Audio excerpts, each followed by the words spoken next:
Okay, so I think we'll get started. If anyone has any trouble hearing me, just please use the chat feature and let me know. But thank you so very much, everyone, for joining us today. Happy Monday. My name is Erin Kelly. I'm the Associate Director of Preservation Massachusetts, and we are so very excited to kick off our second season of Preservation Conversations with what we feel is a very timely and trending topic here in Massachusetts. We are so very grateful to be joined by, in the bio it says A. Robert Yeager, but we have been calling him Bob of Partners for Sacred Places, who will be joining us today to give a presentation entitled Maximizing the Value of Sacred Places to Congregations and Communities. So we're so very glad to have you here. And just before I turn everything over to Bob, just a couple of reminders. If you could please mute your phones and/or computers. It just helps keep down the background noise so we can hear the presentation more fully. And also, this is being recorded and will be posted to Preservation Massachusetts YouTube channel and our website within the next 24 hours. So if you know anyone who is very interested in the topic but wasn't able to join, have no fear, we will have this recorded. If you do have questions, which we strongly encourage during the course of the presentation, you can submit them using the chat feature. Excuse me. You can use the chat feature all throughout the presentation, and at the end of Bob's presentation, we'll go through and try to answer as many of the questions as we possibly can. And again, if anyone has any other questions or issues, you can also feel free to use the chat feature to send them directly to me. So we began Preservation Conversations, a year ago, 15 months ago, as a way to positively connect, communicate, and share in the immediate aftermath of the lockdown brought on by COVID-19. But we thought it was a really great way, it quickly evolved into a great way to bring questions, ideas, and bring people together to learn about historic preservation topics and share. It was so popular last year. We were so grateful to everybody who tuned in last year and who participated, who gave presentations, and we're really happy to kick off our second season timely in Preservation Month. So again, our topic for today is entitled Maximizing the Value of Sacred Places to Congregations and Communities. And we're so very glad to be joined by A. Robert Yeager, President of Partners for Sacred Places, which is America's only national nonprofit organization dedicated to maximizing older religious properties as assets for both congregations and their communities. He co-founded Partners in 1989 and has overseen 2 rounds of research with the University of Pennsylvania on the civic value of sacred places that has informed the development and delivery of resources that support the value, including New Dollars, New Partners training program, the National Fund for Sacred Places, and the Arts and Sacred Places program. Before founding Partners, he was the Senior Vice President of the Philadelphia Historic Preservation Corporation and founder of its Historic Religious Properties Preservation Program. He is the author or co-author of Sacred Places at Risk, Conservation of Urban Religious Properties, Sacred Places in Transition, and Religious Institutions and Community Renewal, and was the founding editor and columnist for Inspired Magazine and the editor of Sacred Places Magazine. He has presented or lectured at national and international conferences such as What Future for Which Churches in Quebec, Amazing Spaces in Indianapolis, Indiana, and Icons of Faith in Lubbock, Texas. We are so very grateful to be joined by Mr. Yeager this morning. So Bob, if you want to share your screen, or we can just keep going on my screen, whichever works better for you. Thank you, Erin. I'm trying to click share screen, but I think I might need permission from you for that.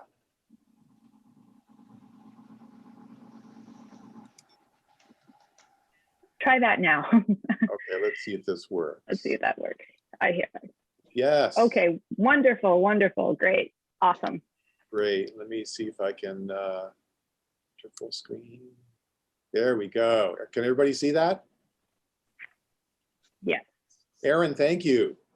It's a great, great pleasure to be one of the participants in your conversations. And I might say as we start that we've always had close ties to folks in Massachusetts. Some of you may recall Stanley Smith, who ran Historic Boston Incorporated for many years, and he was our first treasurer and longtime board member in the late 80s, early 90s. And the New Dollars, New Partners training program that you touched on, Aaron, which we'll talk about in a moment, our first training class outside of Philadelphia was in Boston. So we've got a lot of ties to Massachusetts, and I'm really delighted to be sharing what we're doing and what we think some of the issues are with sacred places around the country today. And I think as we start, I might be a little provocative and say, I think the case can be made that our sacred places are the most vulnerable type of building in many of our communities today. And they are certainly the most in transition, and we'll talk about that. Things are changing in terms of the use and ownership and future of our older churches and synagogues. So it's an important moment, I think, to pause and say, you know, what's happening out there? What can we do? And by the way, if you're hearing a little rat-a-tat-tat in the background, they're tearing down a parking garage a block from our office. So hopefully it won't drown me out too much. So I don't know how many of you recognize the photo of this church here on the top of the screen. It's one of the great churches by Eliel and Eero Saarinen, and they participated in our programs over the years. So we kind of thought that was an appropriate image for the first slide here. So what we try to do, working with folks like you all in Massachusetts, is try to make the most of sacred places as assets, both for the congregation and for the larger community. That's what we try to do. So that's what we're going to talk about today is it's preservation, but I think it's a little bit more than traditional preservation. So we'll talk a bit about that. So a few words on our founding. There's a few of us gathered at the Cathedral of the Madeleine in Salt Lake City in the early 90s. Some of you may recognize Diane Cohen, second from the left. I'm in the background there with a beard. I say that's my unfortunate beard. The beard is now gone, with some other folks from preservation and from the cathedral there. So we were founded in the late 80s because there were a series of controversies that had proven to be very divisive, you know, really pitting church leaders against preservationists, including the Church of the Immaculate Conception. You may recall that controversy in the late 80s, early 90s in Boston, and other controversies around St. Bartholomew's in New York and others. So we were founded in part to be a bridge builder and to respond to those events that were kind of pitting people against each other. We wanted to bring people together. So we've always presented ourselves as a resource, as a support, and not as a constraint. So, and we're dealing really with the purpose of these places, not just the architecture. And so we often say that we are parallel with Main Street, because, you know, Main Street is working with small business owners and helping them preserve the facades of their buildings and helping to kind of build the health of the commercial districts. And of course, those small business owners are not primarily concerned about preservation. Their primary concern is to make a profit, to make the business successful. So same with congregations. They may love their buildings, but that's not their primary concern. Their primary concern is mission and ministry and outreach and congregational life. So we have to really focus first on that. But we also focus on neighborhoods and communities. So we have a larger purpose to help these places serve their larger community around them. So we were founded, as I say, in 1989, and there was no such organization locally. Well, locally there were 3 or 4 in New York, Philadelphia, New Mexico, but there had been no national organization. So we wanted to learn best practices, set up a library, sponsor conferences. One of them was Sacred Trusts, which took place in Boston in, I think, maybe 90 or 91.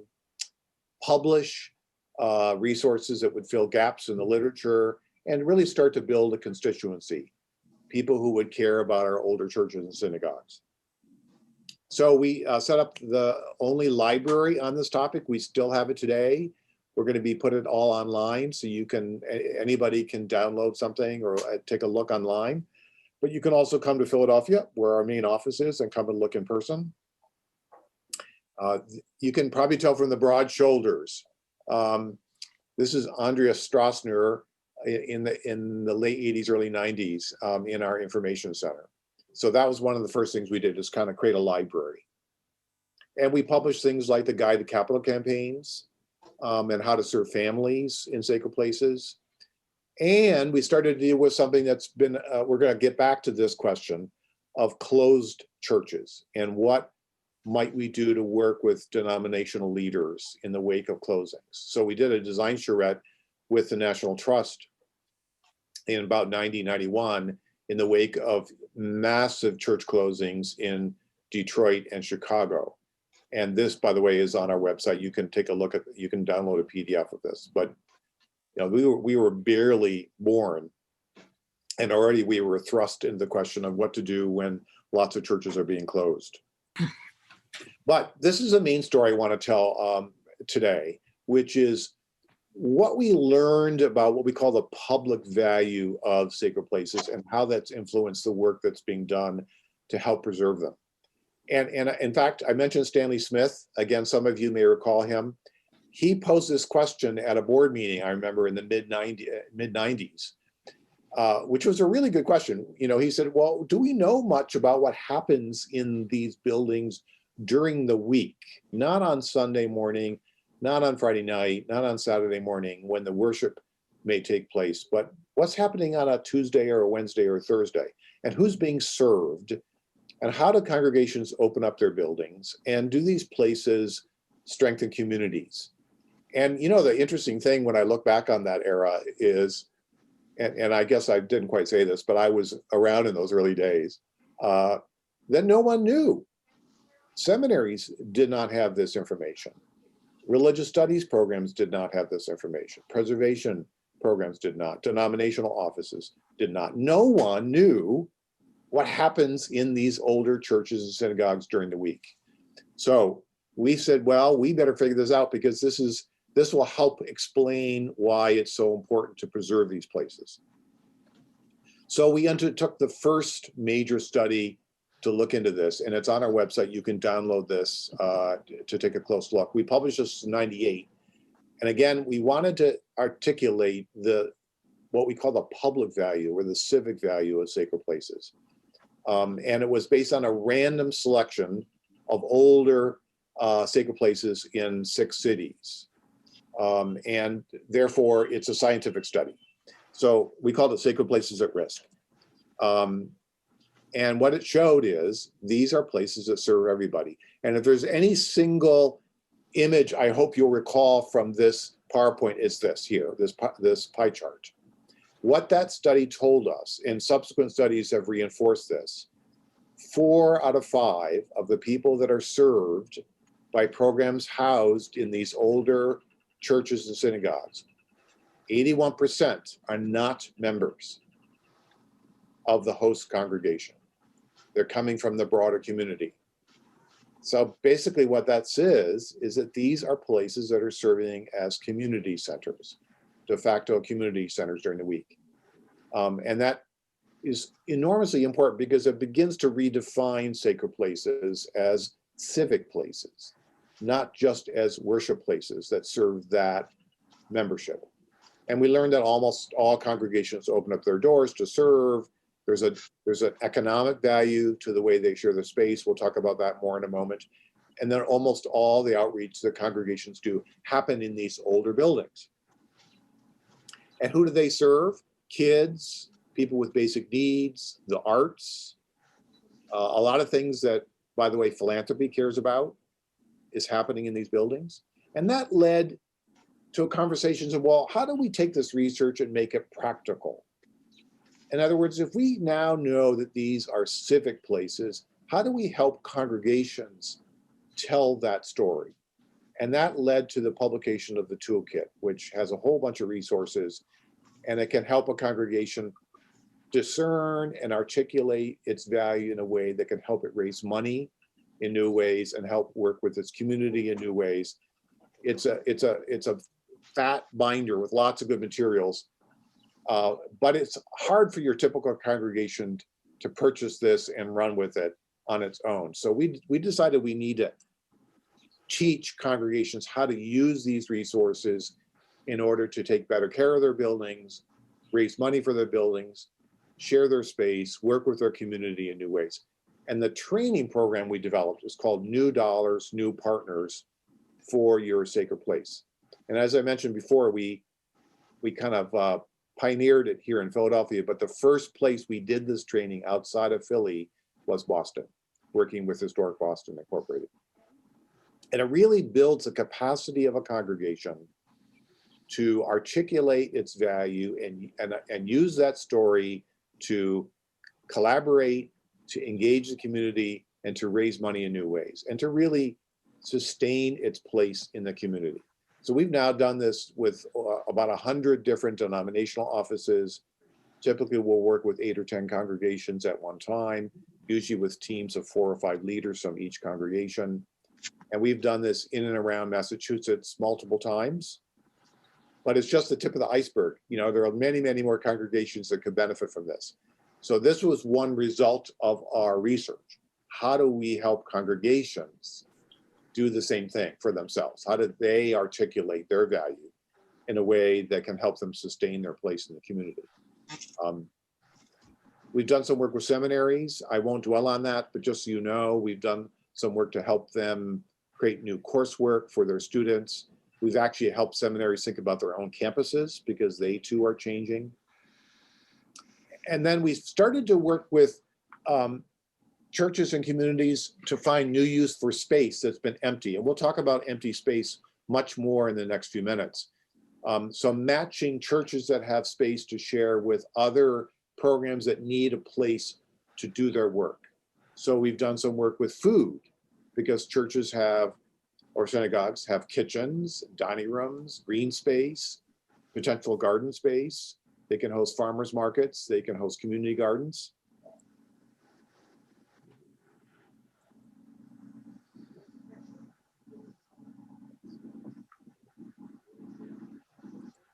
I'm trying to move it to the next slide, and now it's proving stubborn.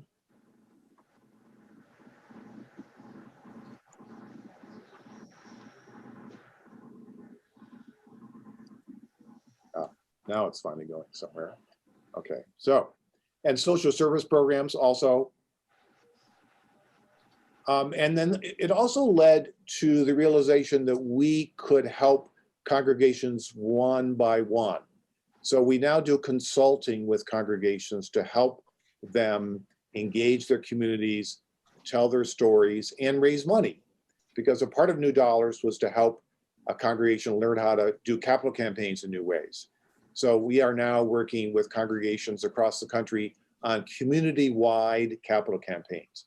And if you know anything about congregational fundraising, typically it's all done within the membership. It's done internally. But it's our belief that congregations can and should raise money in a broader community-wide way. So that's what we're doing now. We do capital campaigns and community engagement work across the country. And so all the blue states are some of the states where we've done consulting with congregations. You can see with quite a wide range of faith traditions. And so we can do a feasibility study, we can do campaign planning, we can help them think about grant sources and then actually plan the campaign itself. But equally important is what we call community engagement. This is where we can help a congregation form an advisory committee and invite the community in to think about the assets that they offer in their building. The kitchen and the acoustics in the sanctuary and the parking lot and the classroom space and the location in the community, all of which are assets that could be put to better use if the community was working with that congregation and thinking in new ways about that space. That space might become a daycare center. It might become a homeless shelter. It might become a new place for food production and a lot of really creative things. So that's one of the things we do is kind of asset thinking and asset connecting between the congregation and its community. So that's another one of our consulting services.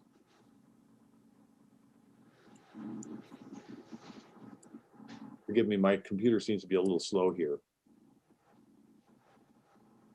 It moves, but it's taking a moment. I don't know why.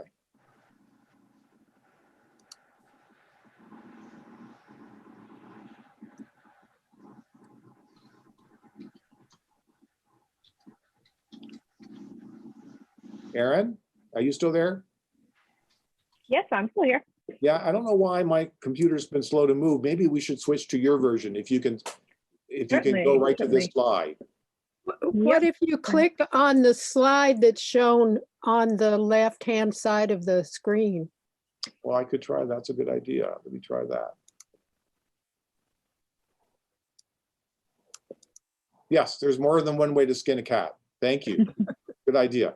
All right. So now we're back on track. So the original Sacred Places at Risk study was really a study of economic impact, of how do congregations share their space, what's the value of the space they share, who's benefiting from that use. And we realized that was, again, the tip of the iceberg. There was much more to say. There's a larger, what you might call a halo effect of a sacred place. We love that nice turn of phrase, halo effect, for a church or a synagogue. Because you can picture, if you picture it on a map, a church or a synagogue or a temple, there are radiating circles of influence that that building and that congregation will have. And we call that the halo effect. So we went back to work with the University of Pennsylvania to understand the broader impact of a sacred place in its community. And we called it the halo effect. It was, again, a national study based on 90 randomly selected historic churches and synagogues in 3 cities. And we learned that the average urban sacred place has a $1.7 million impact annually, $1.7 million. And that includes its spending, most of which stays local, education, schools, after school programs, nursery programs, and some other pieces, including the magnet effect. This is when people are drawn to that sacred place for an event or for a happening, whether it's a festival or a wedding or a funeral or a concert or a food program, and they spend money in that neighborhood. The same argument that's made for stadiums and convention centers. People come and spend money, right? So we're gonna build that stadium because it benefits us economically. But for every stadium, there's probably 100 churches doing the same thing every year. And so when you look at all the aspects of the economic benefit of a church or a synagogue, including that magnet effect, it's $1.7 million. Way higher than anybody ever knew. And again, what it says is that our sacred places are really public assets as much as they are congregational assets. In fact, I often say when I'm making presentations, I don't even like the term house of worship. I don't use that term anymore because it's way too constraining. It overemphasizes what happens on a Sunday or a Saturday, and it doesn't really capture all the things that happen in that place during the course of the week. So this halo effect is really meant to capture that kind of larger impact. And again, this full study is on our website. You can take a look at it and you can download it and read it. It's really good reading. So let me just tell you what's happening. So I think that's one of the things I wanted to share today is what's happening, what do we do, what do we see happening around the country that might be helpful to you. I touched on this a little bit earlier, space matching, simply finding new ways to record the space that a sacred place has to offer that's underused or vacant, that could be matched with a program that's looking for better space. And a lot of what we're doing is arts in sacred places. We've learned a lot about the needs of theater, music, and dance, and sometimes visual arts for better space.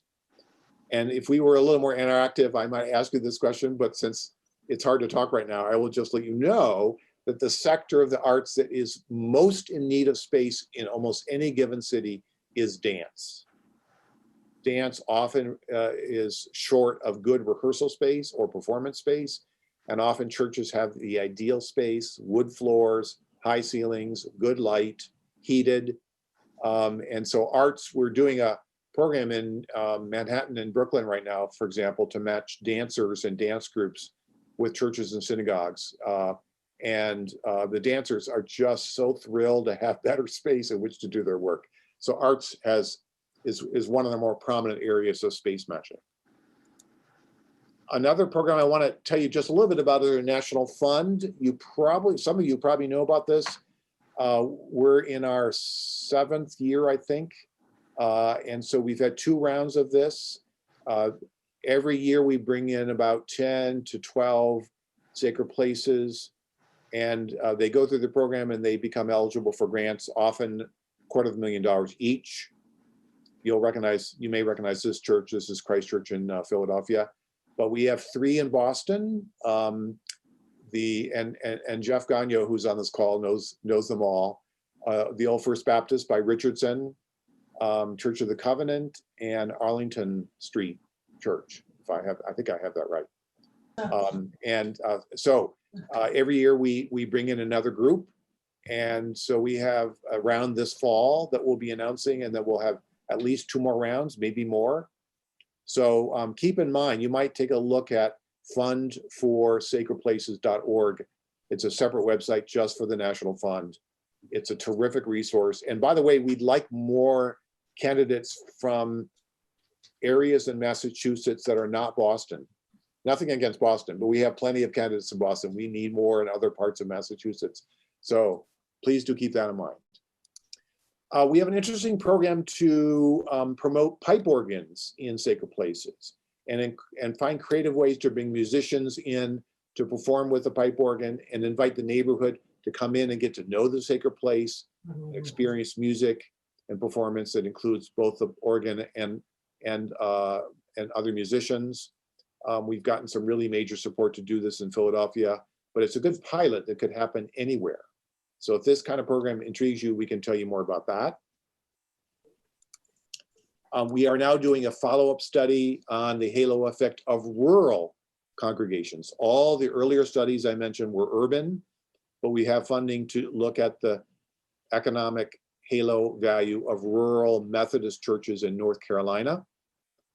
Now, North Carolina is different than Massachusetts, granted, but still it will tell us a lot more about the considerable value of rural churches. And of course, their budgets are smaller, the institutions tend to be smaller, but they still have an outsized impact on their communities. And we'll be releasing that data later this year.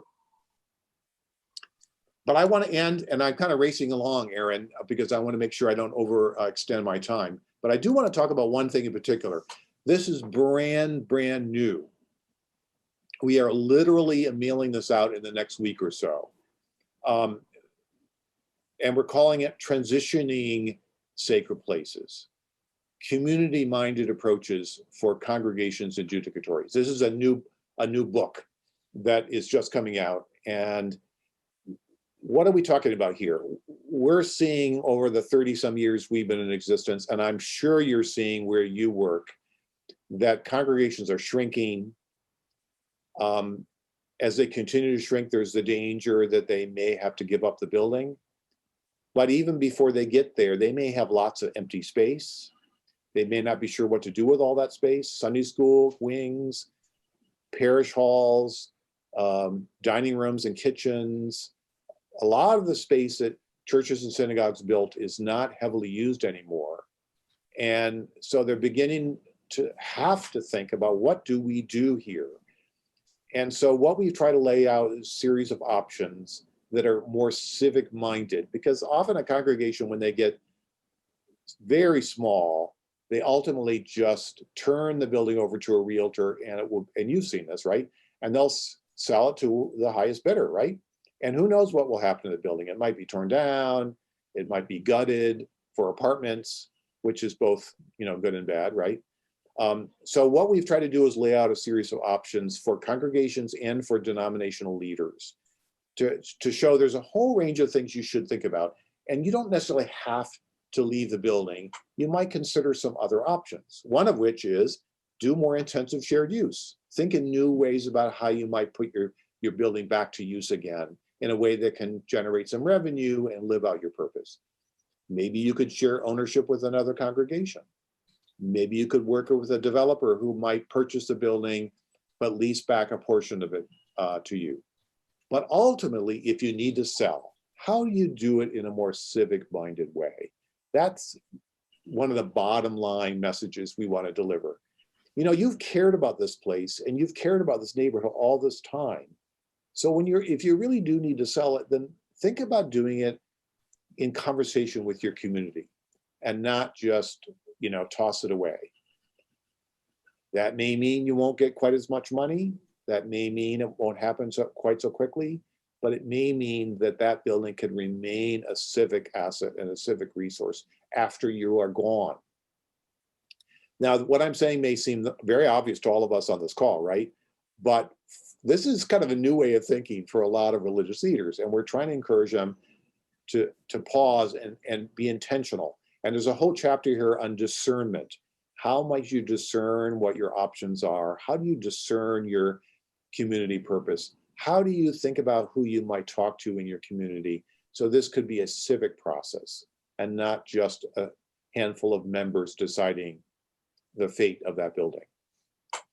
And so we are about to mail this to about 800 denominational leaders and denominational offices.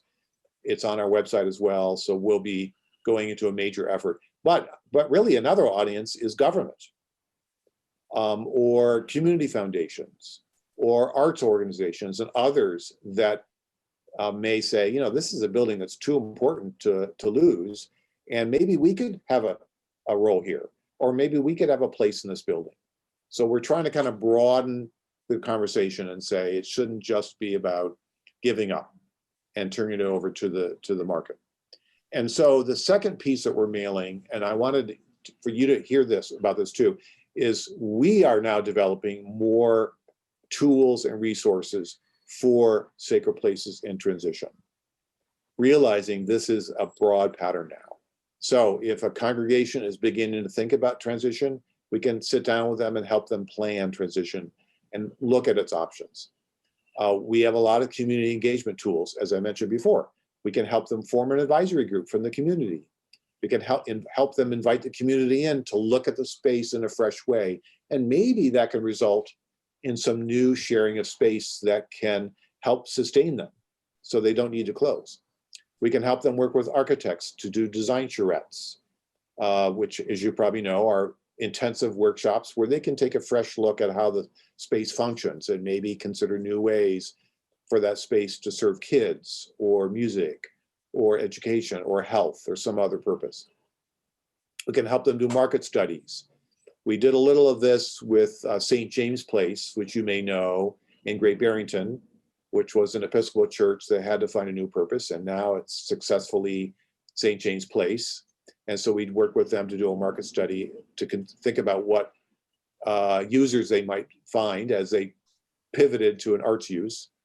And the other thing that might be of interest to some of you is that we are working with community foundations and government to take a broader look at a city or a county to see what's the pattern of challenge here.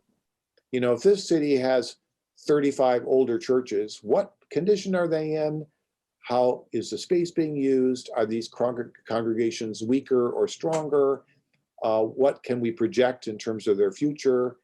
To really kind of map out the place and the condition and the health of sacred places across a city or a county or a region. For example, a community foundation that's pretty forward thinking in Reading, Pennsylvania, which is an old industrial town, asked us to be involved in a survey that looked at dozens of the older churches in Reading to kind of get a sense for what the opportunities might be. Because that foundation saw that its arts groups needed better space and wanted to see what condition the churches were in and see if they could do some matchmaking. So we think this whole topic of sacred places in transition has a great deal of promise. And so we want to be available to local leaders to help them be a resource for this purpose. I've seen this for a while. I think it was grandma's. And Aaron, I've lost track of the time, but I'm done. That is fine. We are we're completely on schedule. No Good. worries.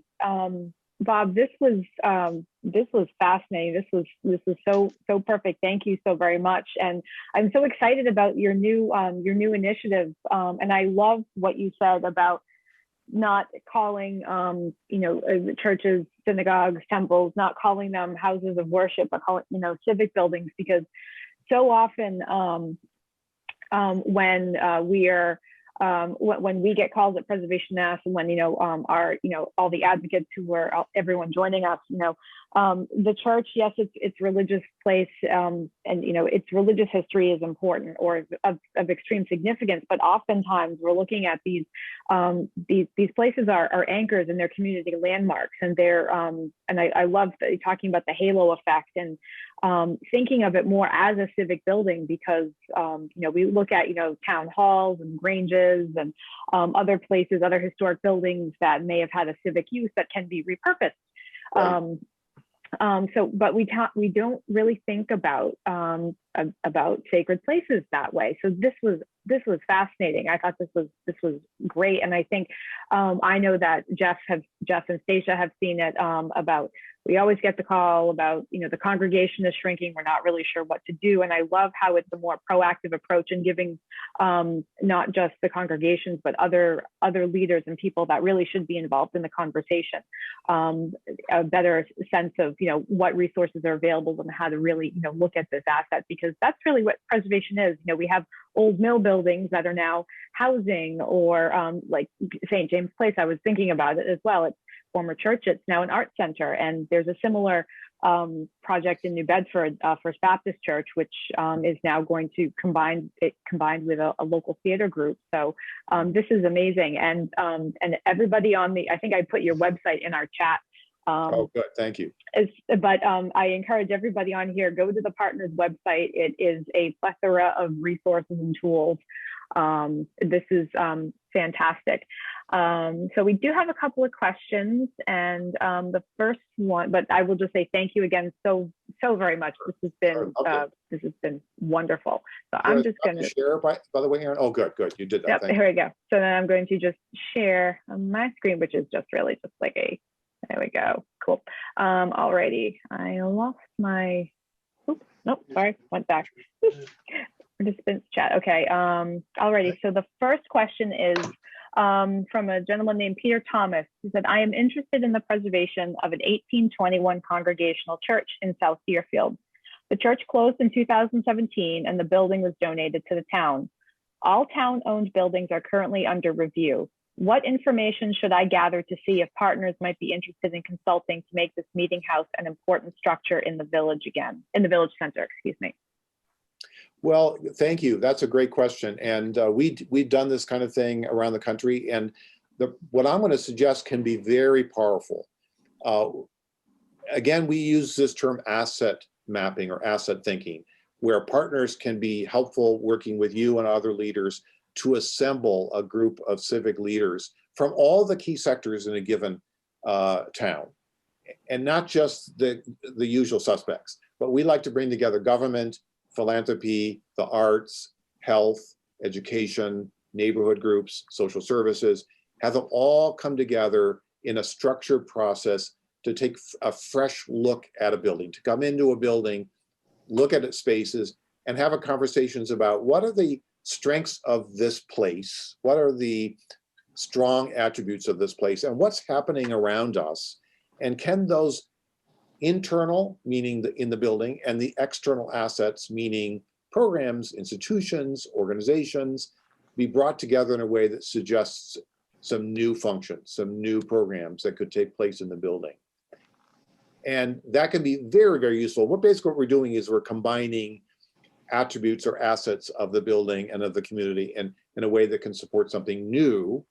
The second piece that we often include is the charrette, where architects, typically if you work with a local AIA chapter, they will often be able to recruit pro bono architects to do this part.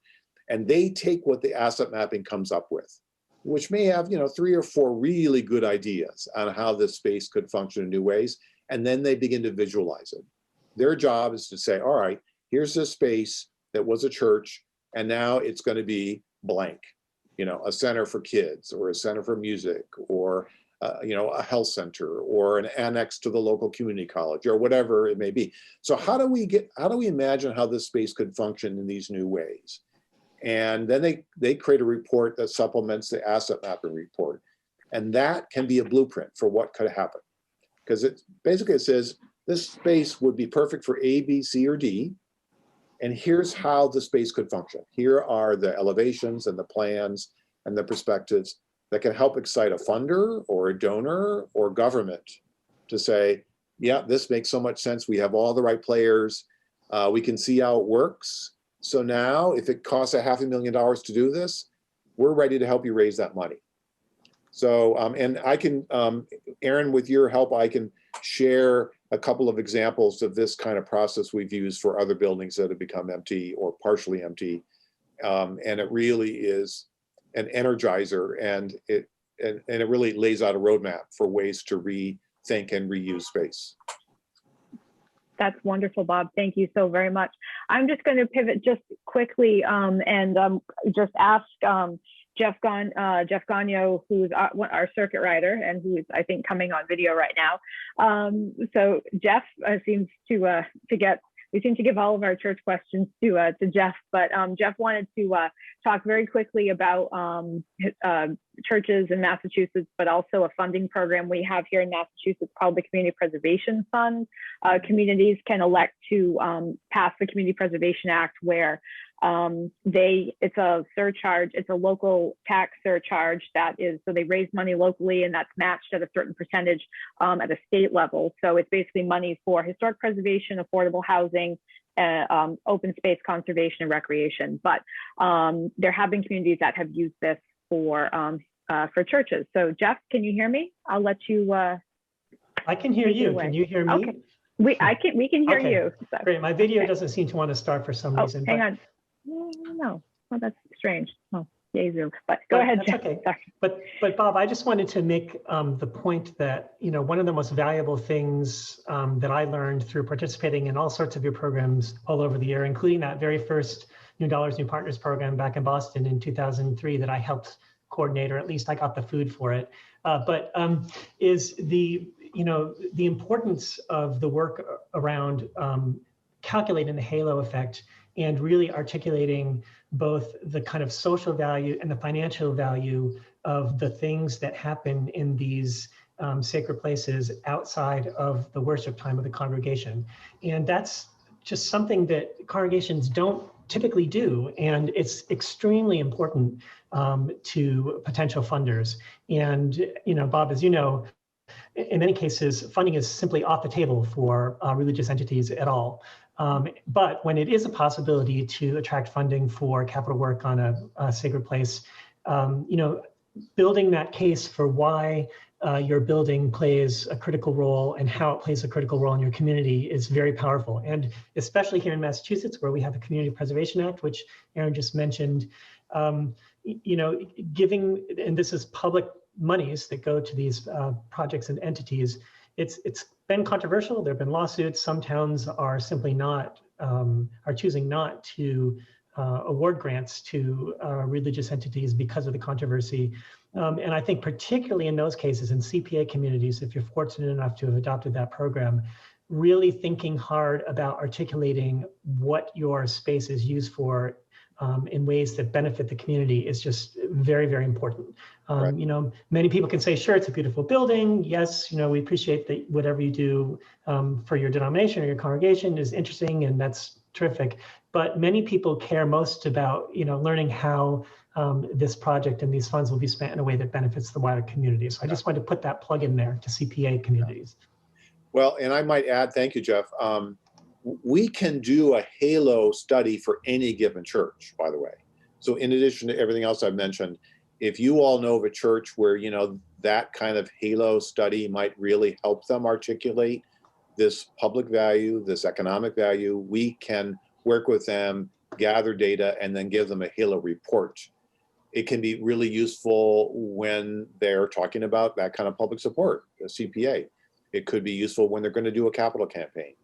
It can be useful when they're engaging their community and thinking about their space in new ways.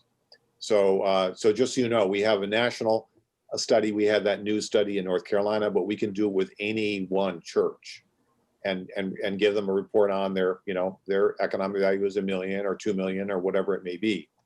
By the way, Jeff, another thing you may know, Grace Episcopal Church in Newton, I think, is in the process of getting a major CPA grant because they have an incredible stone tower and steeple that was very much endangered, and I think that's going to help them stabilize that tower. Is that a story? That is true.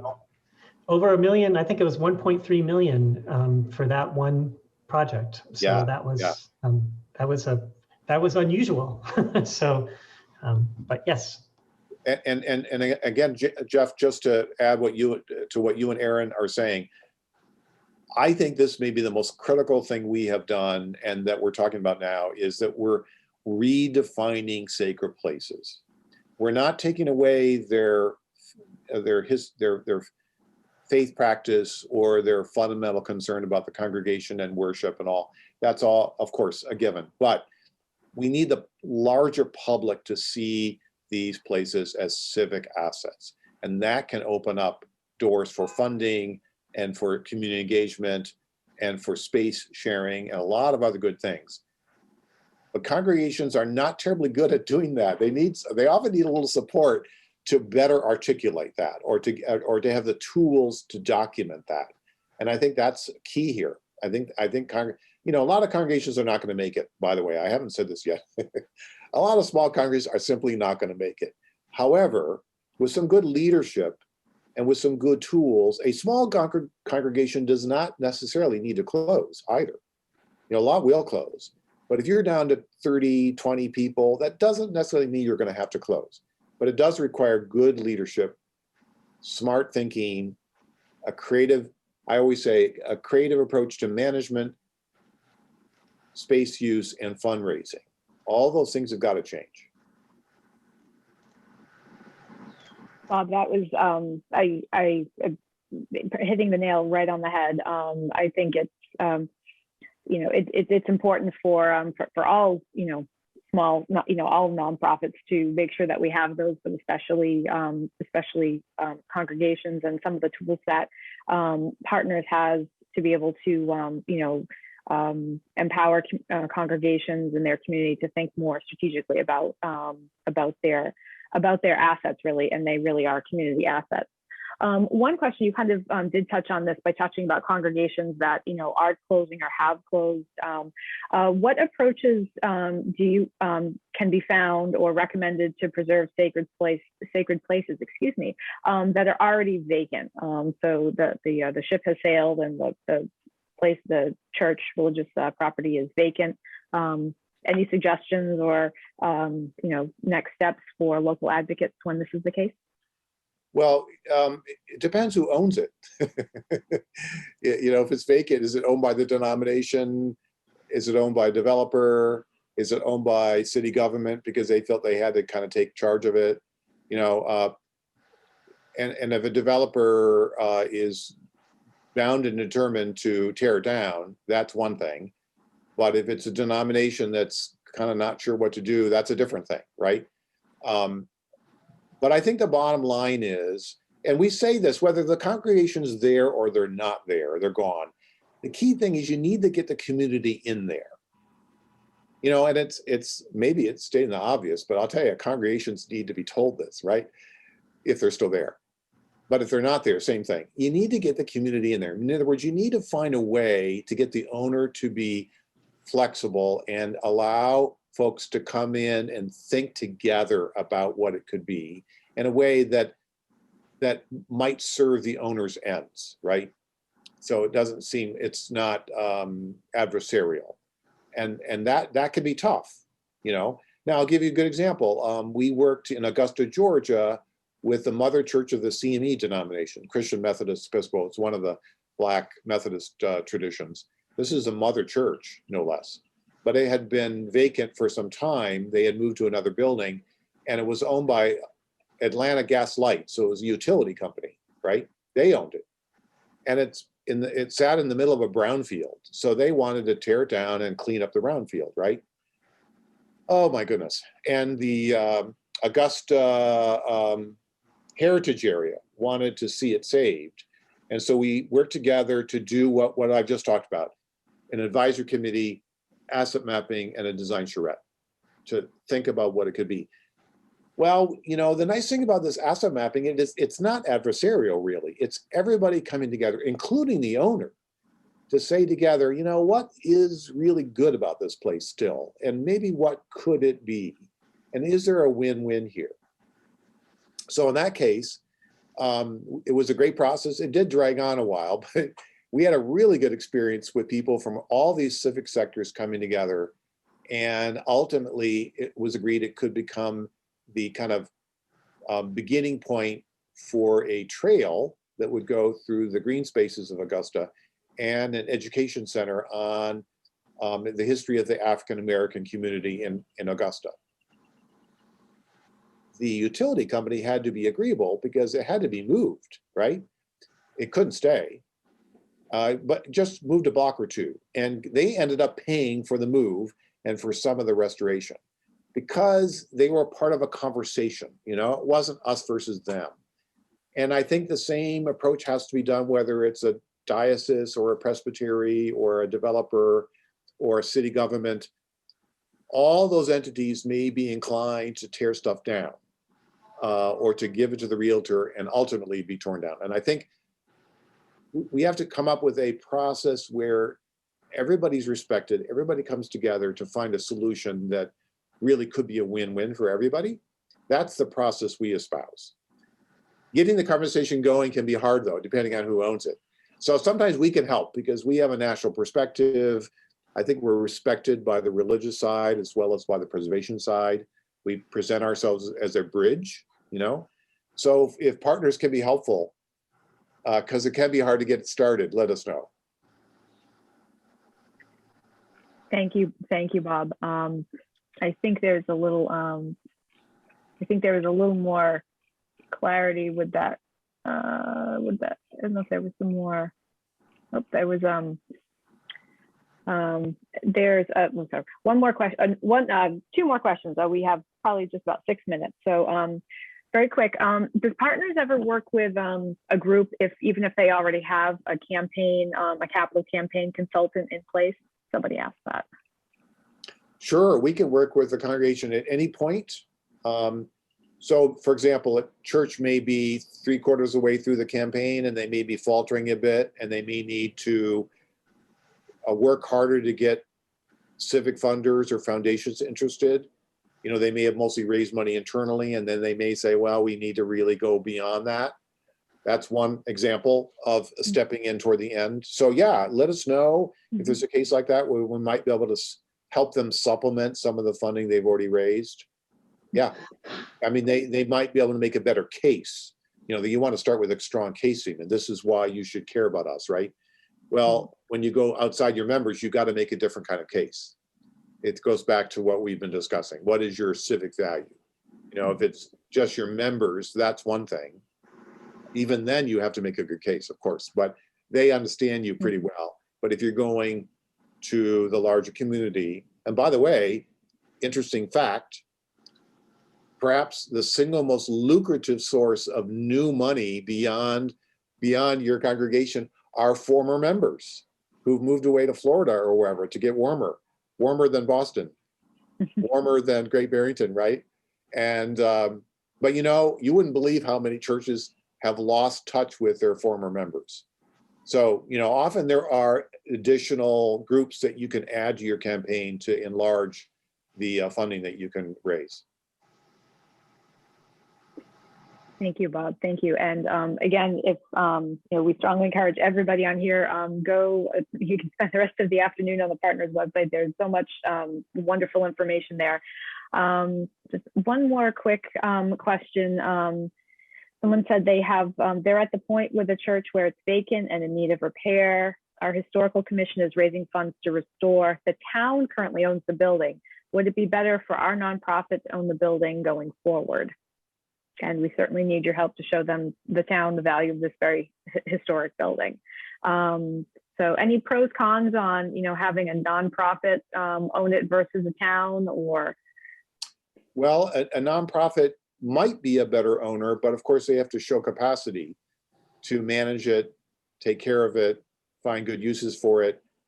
I mean, there are cases of both. There are cases where a public entity takes on a church as a library, as a town hall, as a meeting place, but there's lots, probably more examples where nonprofits have taken on a building as a performance place or as an arts place or as something else. But I think it's a question of capacity.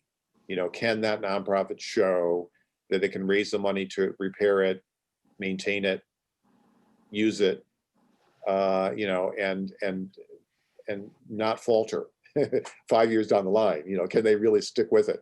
So I think that's the question any town would ask. But some of the tools we've discussed, I think is important. If you're coming in saying, you know, we'd like to take this on, I think it's going to be important to have a plan. You know, here's what we think it should be. Here are our partners, you know, whether it's a theater group or it's a children's program or it's a neighborhood association, or whatever it may be. You know, here are our partners. Here's what we think this building could be.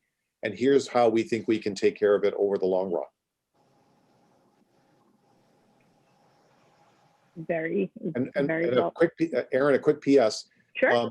The guide I mentioned, which is that brand new publication on transitioning, a lot of the questions are about transitioning buildings. We'd be happy to send you a hard copy of that. So, Oh, that'd be wonderful. either you can email me, or maybe Erin, you can collect information, or whatever you think is best. Okay, sure. If anyone is interested in receiving a copy of that, in the next few seconds, my email is going to be up on the screen. So if you're interested, anybody who's still on the call can send me an email. But you know, going back to what you were saying about kind of Bob getting everybody, you know, your experience in Georgia and trying to get everybody to the table and get the conversation going, that can be really difficult, but it almost goes back to kind of like advocacy 101. And, you know, as preservationists, we sometimes do tend to get, you know, siloed, but and as we've said on, you know, some conversations we've had last year, and other trainings, you know, reach out and see who else is in your community. And, you know, you really have to, you know, try to get a seat at the table and invite other interested parties who can be here, who's got to be involved, and how can we move the conversation forward. And I really like, you know, the approach of looking at redefining sacred places, because, you know, they are so important. And what is their, how can we continue to have them? How can they continue to serve their community and be just as important as we go into the future? And if one thing we've seen throughout COVID, I remember watching countless news segments about how, especially in urban areas, they were setting up vaccination sites in churches, because that was the center of their community. That's where that's where they would go for services, and that's where they felt safe. So people were reaching out and using, you know, using sacred places for something other than worship. So I think that was, you know, extremely eye-opening, but actually shows us the future potential that these places hold. So, so all I can say is, thank you so very, very much for sharing of all of your knowledge and expertise and some of the wonderful, literally brand new, hot off the press tools that Partners is coming out with. And thank you so very much for this wonderful presentation. And thank everybody who's been on the call with us. Thank you for attending, or the Zoom, I should say. If you have any other thoughts or suggestions for future preservation conversations, please feel free to email me, or if you have further questions for Bob or interested in some of the new tools that are coming out, feel free to send me an email. My email is up on the screen right now, or you can find it at our website, which is preservationmass.org. Again, here's our website. You can connect with us on social media, or our phone numbers are on there. And once again, a huge, huge, huge thank you to Bob Yeager for joining us this afternoon. This will be recorded and up on YouTube. And Bob, I'll send the link to you very soon so you can share it. Thank you, everybody who's on the call. I hope you have a wonderful rest of your sunny Monday. Have a great day.